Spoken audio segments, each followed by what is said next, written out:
Hello students, मैं अजय यादव आपका आपके अपने यूट्यूब चैनल आरएस एकेडमी में स्वागत करता हूँ। हम लोग पढ़ रहे हैं ध्वनि यानी कि साउंड। ध्वनि के बारे में लोग पढ़ रहे हैं। ध्वनि क्या होती है या कितने प्रकार की होती है, मतलब कैसे गमन करती है, इसके बारे में हम लोगों ने कुछ हद तक पीछे जाना। आप देखिए जो ध्वनि है, ध्वनि के बारे में हमने जान लिया कि ध्वनि में कई प्रकार की ध्वनियां होती है, जैसे अपराश्रव्य, अपश्रव्य, श्रव्य, इन सब के बारे में हम लोगों ने जाना। अब हम लोग आगे बढ़ते हैं। आप देखिए जो ध्वनि है, इसमें अब हम लोग जानेंगे ध्वनि की विशेषताओं को। किसको? ध्वनि की विशेषताओं को, यानी कि character of sound, characteristics of sound, यानी कि ध्वनि की विशेषताएं।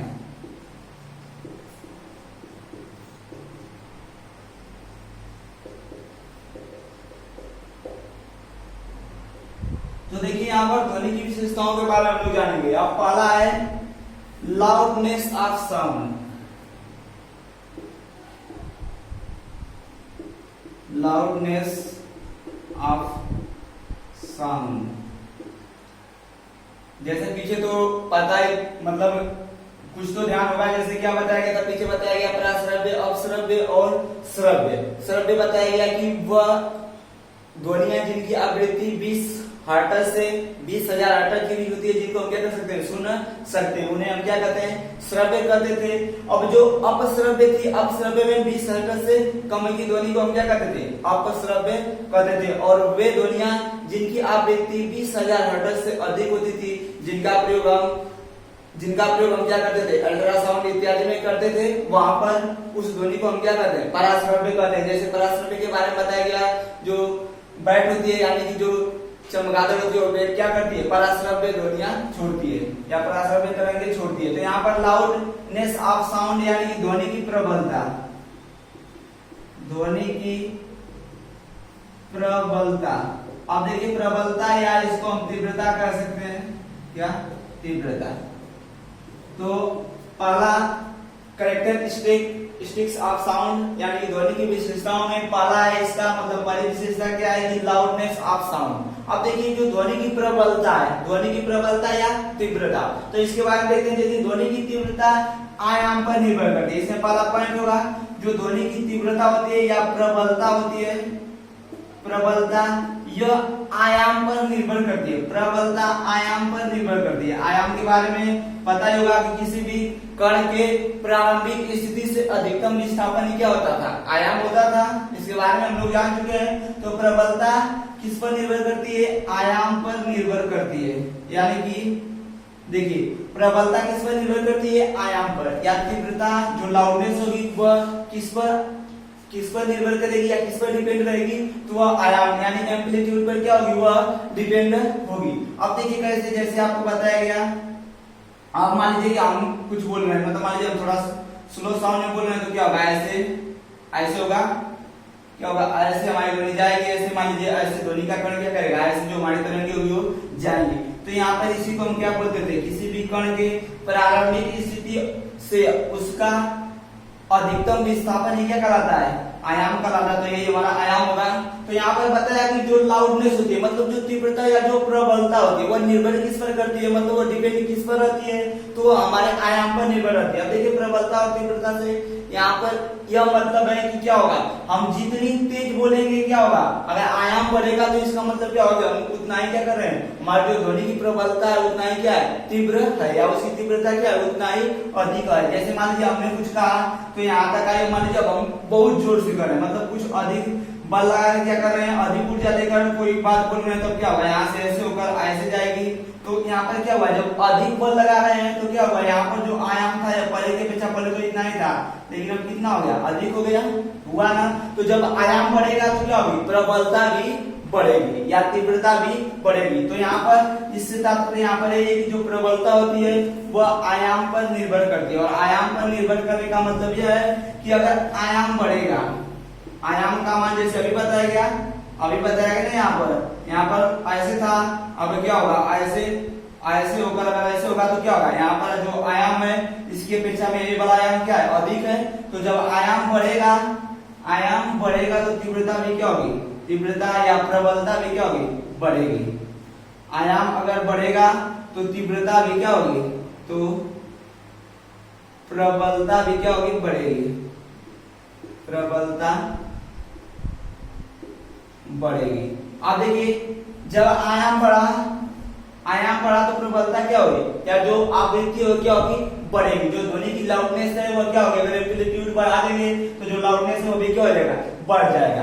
अब ये बताइए जब हमने क्या किया, जब हम एम्पलीट्यूड यानी कि आयाम को बढ़ा रहे हैं तो क्या हो रहा है, ध्वनि की जो प्रबलता है वो बढ़ रही है। तो अगर आयाम को घटाएंगे तो क्या होगा, ध्वनि की प्रबलता भी घट जाएगी। जैसे यहीं पर बताया गया, मान लेते हैं ऐसे हमारा आयाम क्या होता है, ऐसे ही ये वाला जो स्थिति होती है इसे हम क्या करते हैं, आयाम करते हैं। अब मान लीजिए अब ध्वनि का हम क्या कर रहे हैं, आयाम घटा रहे हैं, तो आयाम घटाने मान लीजिए शुरू बोले, अब ये क्या होगी, यहीं से चली जाएगी, तो यहाँ पर आयाम क्या होगा, इसका आयाम घट गया।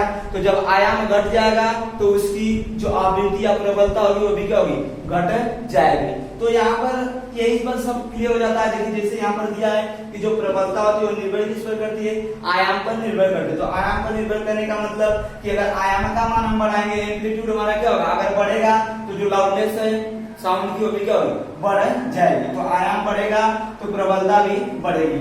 अगर आयाम घटेगा, अगर आयाम घटेगा तो प्रबलता भी क्या होगी, प्रबलता भी घट जाएगी, या प्रबलता भी घटेगी। आयाम बढ़ाएंगे तो प्रबलता बढ़ेगी, आयाम घटाएंगे तो प्रबलता घटेगी। अब देखिए इसमें क्या होता है कि जो तेज ध्वनियां होती है या जिनकी लाउडनेस क्या होती है, अधिक होती है, जैसे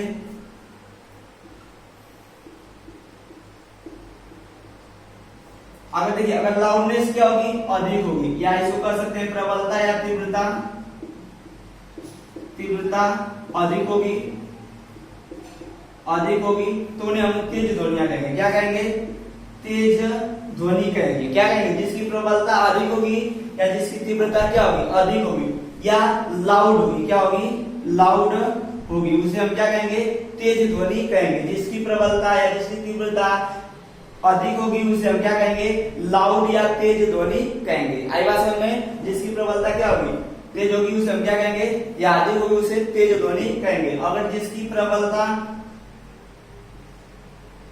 शाफ्ट होगी तो उसे हम क्या कहेंगे, जिसकी जिसकी प्रबलता क्या होगी वहां पर अधिक थी तो हम उसको क्या कर रहे थे, लाउड या तेज ध्वनि कर रहे थे। लेकिन जिसकी प्रबलता क्या होगी, कम होगी, क्या होगी, कम। जब प्रबलता कम होगी तो उसे हम शाफ्ट साउंड कहेंगे। क्या कहेंगे, शाफ्ट साउंड। और शाफ्ट साउंड या इसको हम कह सकते हैं मृदु ध्वनि। क्या, मृदु ध्वनि। तो अब देखिए यहाँ पर जो भी बातें बताई गई इसको एक बार रिपीट कर लेते हैं। बताया गया कि जो ध्वनि होती है उसकी विशेषताओं में पहली विशेषता लाउडनेस ऑफ साउंड, यानी कि ध्वनि की प्रबलता या तीव्रता। आप देखिए जो ध्वनि की प्रबलता होती है वो निर्भर किस पर करती है, तो अभी बताया गया आयाम पर निर्भर करती है। किस पर, आयाम। देखिए प्रबलता से यहाँ पर मतलब है तेज से, किससे, तेज से। प्रबलता का मतलब यहाँ पर किससे, तेज से। तेज का मतलब अधिक गति से। तो देखिए यहाँ पर क्या होगा, बताया गया जो ध्वनि की प्रबलता होती है वह आयाम पर निर्भर करती है, एम्पलीट्यूड पर निर्भर करती है।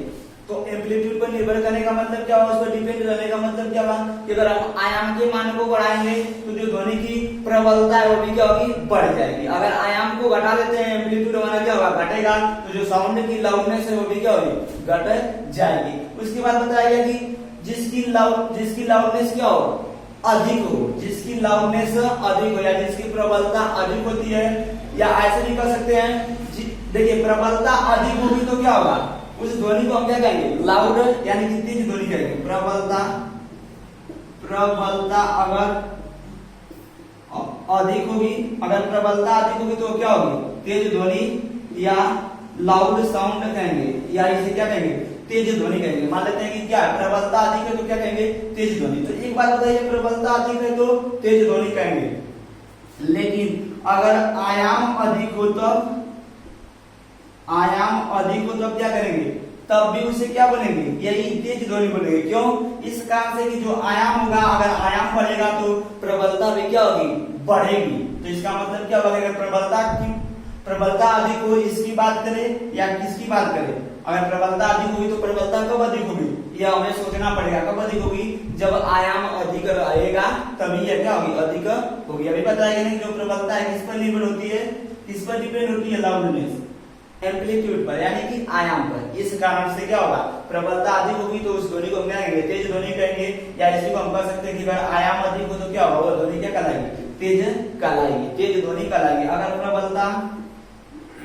प्रबलता अगर कम हो तो उसे हम क्या कहेंगे? सॉफ्ट साउंड कहेंगे, सॉफ्ट साउंड कहेंगे, यानी कि मृदु ध्वनि। क्या कहेंगे? मृदु ध्वनि कहेंगे। अब देखिए प्रबलता कम हो तो यहाँ पर हम प्रबलता को क्या कर सकते हैं? प्रबलता कम हुई तो इसका मतलब क्या होगा? कि आयाम भी क्या होगा? कम रहा होगा। जब आयाम कम होगा तभी तो प्रबलता कम होगी। तो इसका मतलब क्या होगा? कि आयाम, अगर आयाम कम होगा तब भी उस समय उस साउंड को हम क्या कहेंगे? सॉफ्ट साउंड कहेंगे, यानी कि मृदु ध्वनि कहेंगे। तो आशा है ये बातें आप लोगों को समझ में आई होंगी। अब देखिए इसमें यहाँ से एक प्रश्न पूछा जाता है कि देखिए यहाँ पर पहले उसको देख लेते हैं। जो आयाम होता है, या ऐसे कहते तो जो प्रबलता है, क्या प्रबलता के बारे में पता चला, लाउडनेस के बारे में पता चला कि यह किस पर निर्भर करती है? आयाम पर। अब देखिए यहाँ पर क्या होता है? जो प्रबलता होती है, जो लाउडनेस होती है, वो आयाम के वर्ग के हिसाब से बढ़ती है। मतलब आयाम के वर्ग के हिसाब से बढ़ने का मतलब है कि जो प्रबलता है यह कैसे बढ़ेगी? तो आयाम का क्या कर देंगे? स्क्वायर कर देंगे तो क्या पता चल जाएगा? हमें पता चल जाएगा प्रबलता कितनी बड़ी है। जैसे क्या होगा कि मान लेते हैं कि जैसे यहाँ पर दिया नहीं प्रबलता क्या है, यानी इसको लाउडनेस ऐसे कर देते हैं, loudness directly proportional to amplitude square, यानी कि इसको हम ऐसे भी कर सकते हैं, प्रबलता क्या है? अनुक्रमानुपाती है किसके? आयाम के वर्ग के, आयाम के वर्ग के।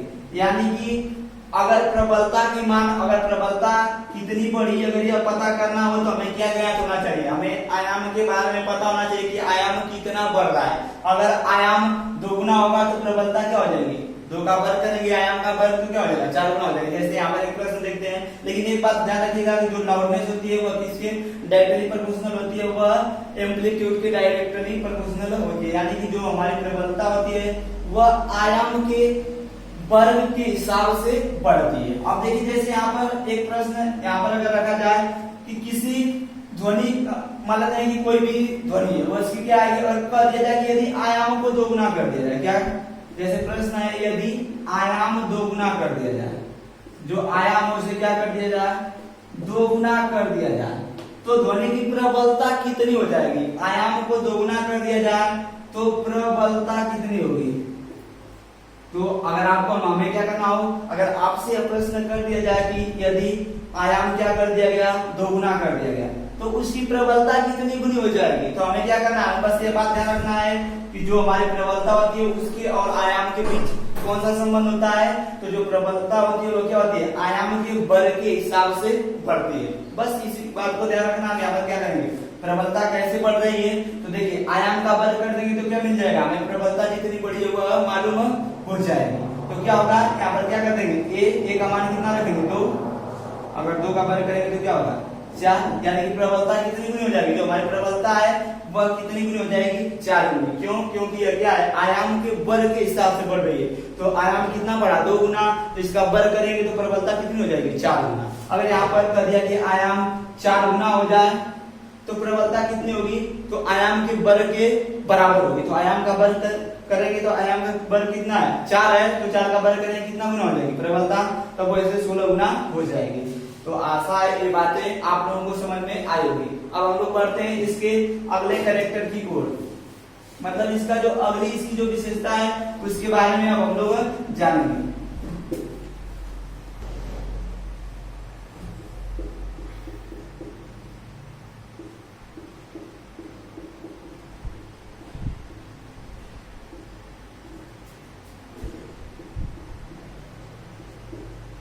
देखिए यहाँ पर अगली विशेषता है पिच, या इसको हम तारत्व कहते हैं। पिच को क्या कहते हैं? तारत्व कहते हैं, या इसको क्या कहते हैं? श्रीलनेस कहते हैं। पिच या श्रीलनेस या तारत्व। अब देखिए तारत्व क्या होता है? तारत्व कहीं किसी जैसे प्रश्न पूछा जाता है कि जो फीमेल होती है उनकी क्या होता है कि जो उनकी आवाज होती है वो क्या होती है? पतली होती है। लेकिन जो मेल होते हैं क्या होता है? उनकी आवाज मोटी होती है।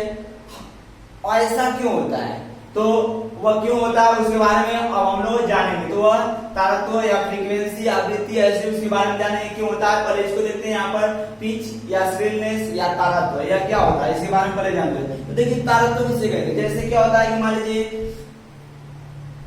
किन्हीं कोई दो जानवर है ना, हम क्या करते हैं मतलब किसी की भी आवाज सुनते तो हम पहचान लेते हैं कि क्या है यह कैसी आवाज है, चाहे मतलब औरत और मेल या फीमेल को ले लेते हैं, हमें पता चल जाता है कौन सी मेल की आवाज है कौन सी फीमेल की आवाज है, यह कैसे पता चलता है ना।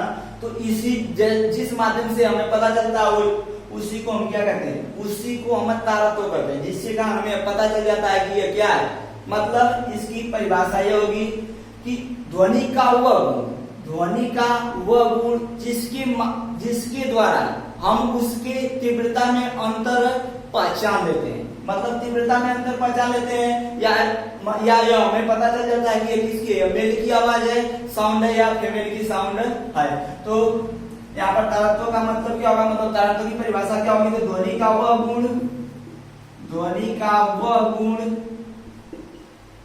जिसके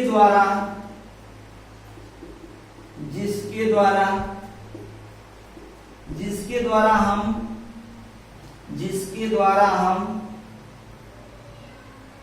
ध्वनि के या ऐसे कर सकते हैं उसके आवृत्ति में अंतर को पहचान लेते हैं या पहचान लेते हैं। वही गुण क्या होता है, ध्वनि का वह गुण जिसके द्वारा हम उसके आवृत्ति में अंतर को पहचान लेते हैं, क्या कहलाता है, पिच या श्रिलनेस या तारत्व कहलाता है। तो अगर आपसे तारत्व की परिभाषा पूछ ली जाए तो तारत्व क्या होगा, तो जैसे अभी बताया जैसे एग्जांपल के तौर पर कि मान लीजिए एक फीमेल है और एक मेल है, दोनों की आवाज को हम कैसे पहचान लेते हैं। तो हम जिस गुण के कारण क्या करते हैं, जिस गुण के कारण हमें उन दोनों में अंतर कर लेते हैं कि यह मेल की आवाज है और यह फीमेल की आवाज है, वही गुण क्या होता है, वही तारत्व होता है। आई भाषा में तो ध्वनि का वह गुण जिसके द्वारा हम उसके आवृत्ति में अंतर को पहचान लेते हैं। जैसे आवृत्ति के बारे में बताया गया, आवृत्ति क्या होती है, तो एक सेकेंड में किए गए कंपनों की संख्या आवृत्ति कहलाती है। मतलब कोई भी कण है वह एक सेकेंड में कितने कंपन करता है वही क्या होगी, उसकी आवृत्ति होगी। अब देखिए जो तारत्व है यह आवृत्ति पर निर्भर करता है, यानी जो पिच है यह किस पर निर्भर करती है, यह डिपेंड रहती है फ्रीक्वेंसी पर, यह किस पर डिपेंड रहती है या निर्भर रहती है, फ्रीक्वेंसी यानी कि आवृत्ति पर।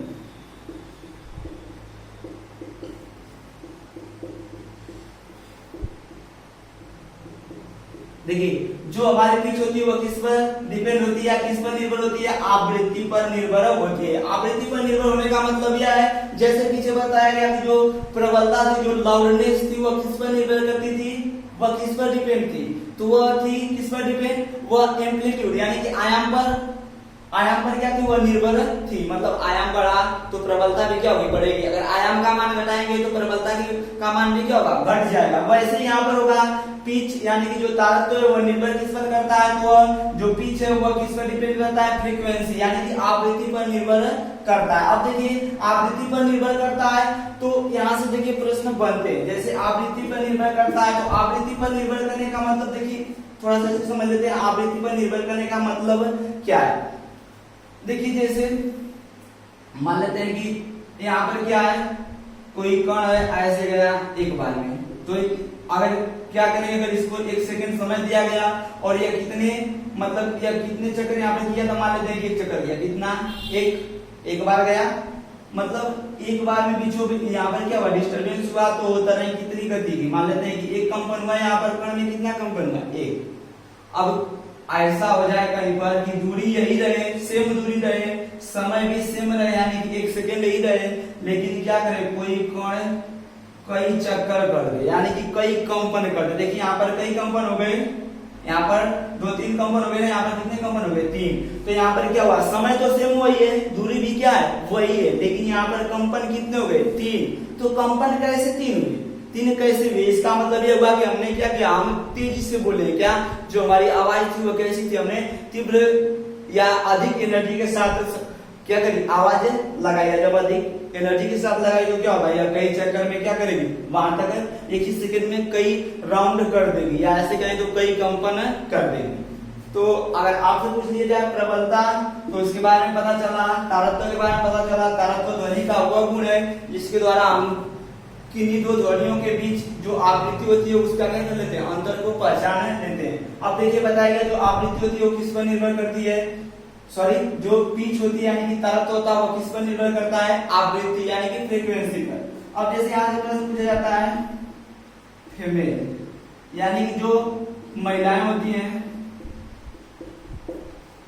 इनकी जो आवाज होती है वो पतली होती है, कैसी होती है, पतली। और जो मेल होते हैं या पुरुष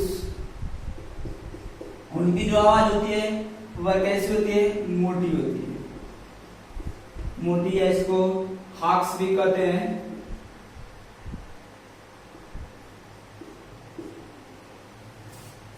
तो जो पुरुष होते हैं उनकी आवाज क्या होती है, मोटी होती है, लेकिन महिलाओं की आवाज क्या होती है, पतली होती है। ऐसा क्यों, तो देखिए यहाँ पर बताया गया ये ऐसा क्यों होता है, तो इस कारण से होता है। देखिए जो पतली है ना इसको हम कहते हैं हाई, चलिए बता देंगे। देखिए जो पतली आवाज है क्यों होती है, तो अभी बताया गया कि क्यों होगी। तो देखिए जब जो मेल होती है जो फीमेल होती है इनका क्या होता है कि इनकी जो आवाज होती है वह पतली होती है, कैसी होती है, पतली होती है। इनको कहते हैं हाई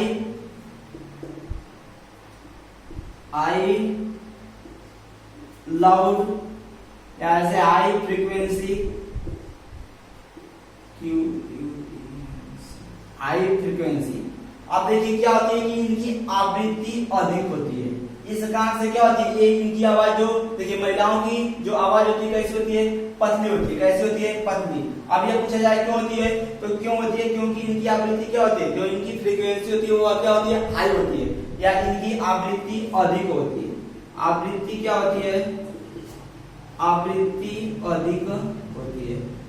तो आवृत्ति अधिक होने के कारण जो महिलाएं होती हैं उनकी आवाज क्या होती है, पतली होती है, क्या होती है, पतली होती है। और यह जो आवृत्ति अधिक होगी तो यह क्यों होती है, तो अभी बताएगा कि देखिए यहाँ पर क्या है, तारत्व है, तारत्व के कारण क्या होती है, इनकी जो आवाज होती है वो पतली होती है, लेकिन तारत्व निर्भर किस पर करता है, आवृत्ति पर। मतलब अगर आवृत्ति का मान बढ़ाएंगे तो तारत्व क्या होगा, बढ़ेगा, क्या होगा, बढ़ेगा।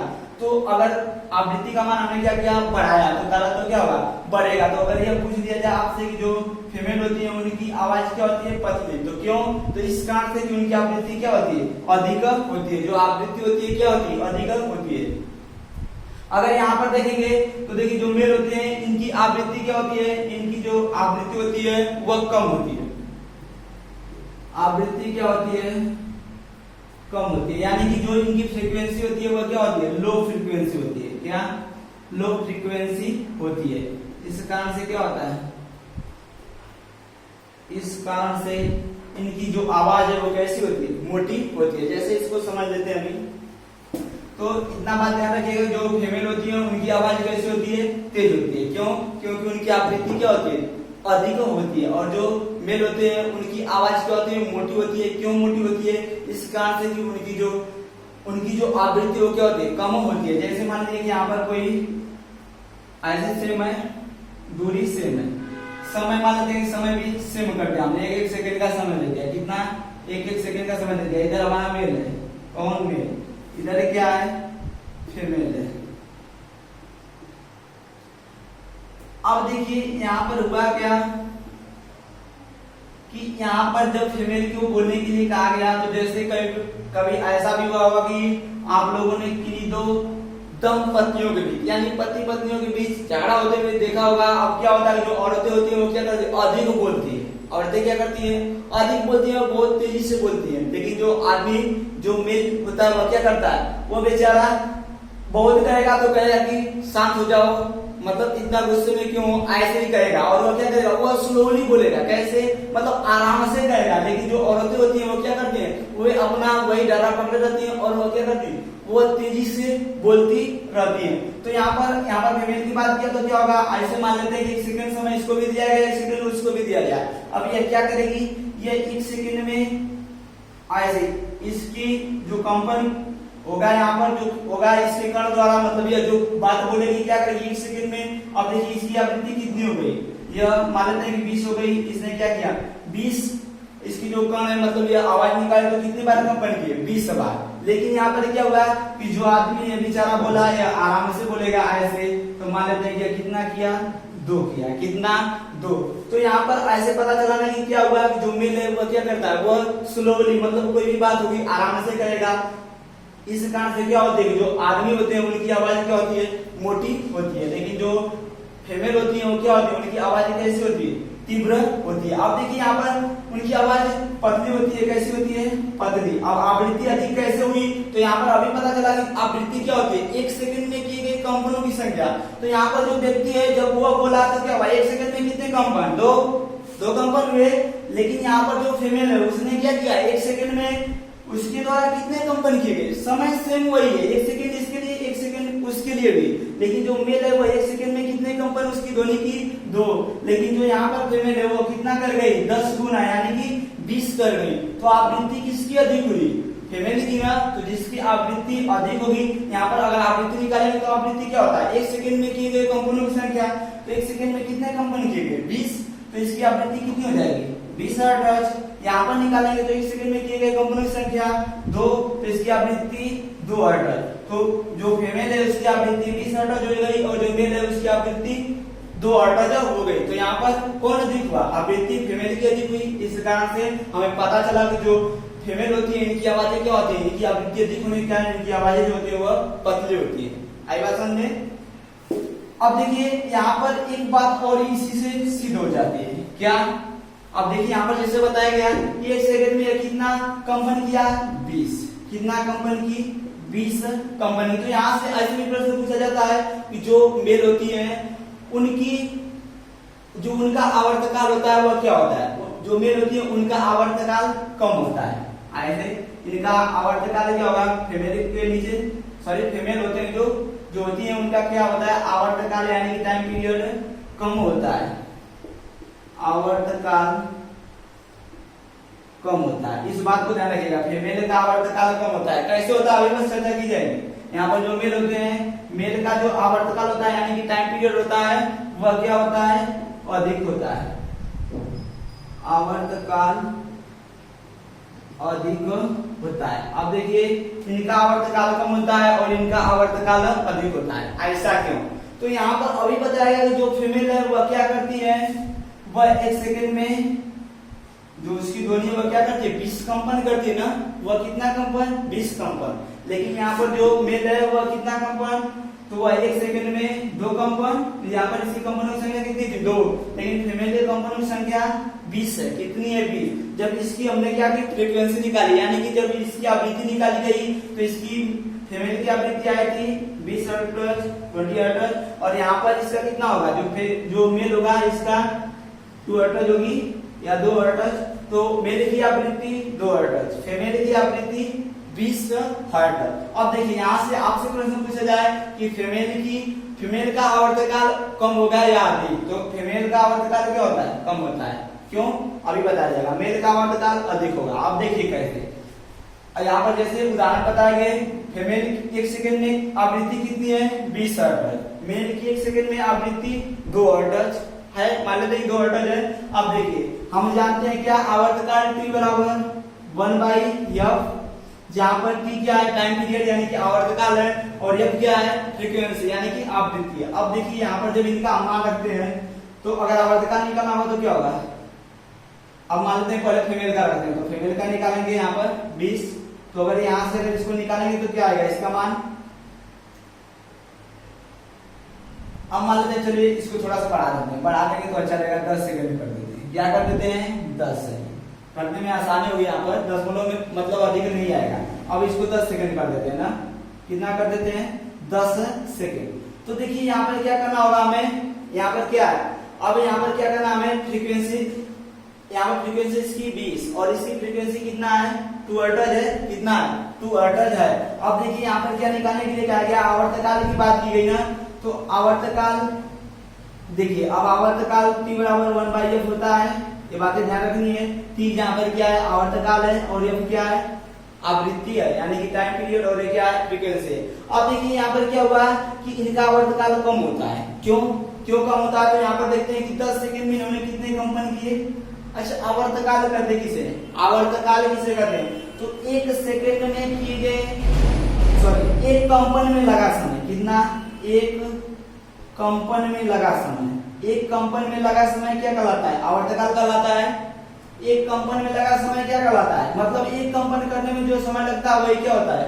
आवर्तकाल होता है। 1 कंपन करने में जो समय लगता है वही क्या होता है? आवर्तकाल होता है। तो देखिए 1 सेकंड में जब जितना कंपन हम करते हैं वह क्या होता है? आवर्तकाल होता है। तो देखिए यहाँ पर 1 सेकंड में यहाँ पर कितने कंपन किए गए ना, सॉरी 1 कंपन करने में कितना? 1 देखिए यहाँ पर बताया गया है 1 कंपन करने में जो समय लगता है वही क्या होता है? 1 कंपन में लगा समय आवर्तकाल कहलाता है, यानी कि क्या कहलाता है? टाइम पीरियड कहलाता है। तो देखिए यहाँ पर 20 कंपन में कितने सेकंड में? 10 सेकंड में। तो 1 कंपन कितने सेकंड में होगा? 20 कंपन 10 सेकंड में। कितने सेकंड में? 10 सेकंड में। तो 1 कंपन 10/20 सेकंड होगा। 20 कंपन 10 सेकंड में, तो 1 कंपन कितने में होगा? 10/20 सेकंड। 20 से क्या करेंगे? भाग करेंगे ना, मतलब 1 कंपन कितने समय में? 1/2 सेकंड में। कितने सेकंड में? 1/2 सेकंड में। मतलब इसका आवर्तकाल कितना आ गया? 1/2 आ गया। अब देखिए यहाँ से देखते हैं, तो इसका आवर्तकाल कितना आया? 1/2 आया ना, 1/2। अब उसको देखते हैं, फीमेल का आवर्तकाल 1/2 आ गया। मेल का आवर्तकाल निकालते हैं, तो इसका आवर्तकाल निकालेंगे तो आवर्तकाल T बराबर 1/f ऐसे भी कर सकते हैं। इसकी आवृत्ति कितनी है? 2 ऑर्डर, मतलब 10 सेकंड में कितने कंपन? जैसे दिया है 10 सेकंड में कितना कंपन कर रहा है? 2 कंपन। तो 10 सेकंड में 2 कंपन, या 2 कंपन करने में लगा समय 10 सेकंड। 2 कंपन में लगा समय, जैसे यहाँ पर 20 कंपन में लगा समय 10 सेकंड, तो 1 कंपन में लगा समय 1/2 सेकंड। अब यहाँ पर 2 कंपन में लगा समय 10 सेकंड, तो 1 कंपन में लगा समय 10/2 करेंगे, कितना आएगा? 5 सेकंड आया। तो देखिए यहाँ पर जो मेल है उसका आवर्तकाल कितना होगा? 5। यहाँ पर सेकंड आया ना, 5 सेकंड। तो सेकंड का मतलब क्या? समय मतलब टाइम, मतलब क्या हुआ? टाइम पीरियड, यानी कि आवर्तकाल। तो यहाँ पर जो मेल का आवर्तकाल आया वो कितना आया? 5 आया, यानी कि 5 आया। और यहाँ पर फीमेल का आवर्तकाल देखें तो क्या आया? 1/2। तो बताइए इसमें 5 अधिक है कि 1/2 अधिक है? कौन अधिक है? 5 अधिक है ना। तो यहाँ पर सिद्ध हो गया कि जो मेल होते हैं वो क्या हुआ? उनका आवर्तकाल अधिक होता है। देखिए यहाँ पर क्या है? 5 है, और यहाँ पर कितना है? 1/2 है, यानी कि जो फीमेल है उसका आवर्तकाल क्या होता है? कम होता है। तो ये बातें ध्यान रखनी है कि जो पिच होती है वह किस पर निर्भर करती है? जो तारत्व होता है वह किस पर निर्भर करता है? तो आवृत्ति पर। और जो महिलाएं होती हैं उनकी आवृत्ति अधिक होने के कारण उनकी आवाज पतली होती है, और जो मेल होते हैं उनकी आवृत्ति कम होने के कारण उनकी जो आवाज होती है वो कैसी होती है? मोटी होती है। और एक और बात, जो महिलाएं होती हैं या जो फीमेल होती है उनका आवर्तकाल क्या होता है? उनका आवर्तकाल कम होता है, और जो मेल होते हैं उनका आवर्तकाल अधिक होता है। इस कारण से भी क्या होता है? उनकी आवाज में परिवर्तन आता है। तो मुझे आशा है ये बातें आप लोगों को समझ में आई होगी। एक बार हम लोगों का क्लास ओवर होता है। अगर ये सब बातें आप लोगों को अच्छी लगी हो तो वीडियो को लाइक, शेयर और चैनल को सब्सक्राइब जरूर करें। इस वीडियो को देखने के लिए आप लोगों का धन्यवाद।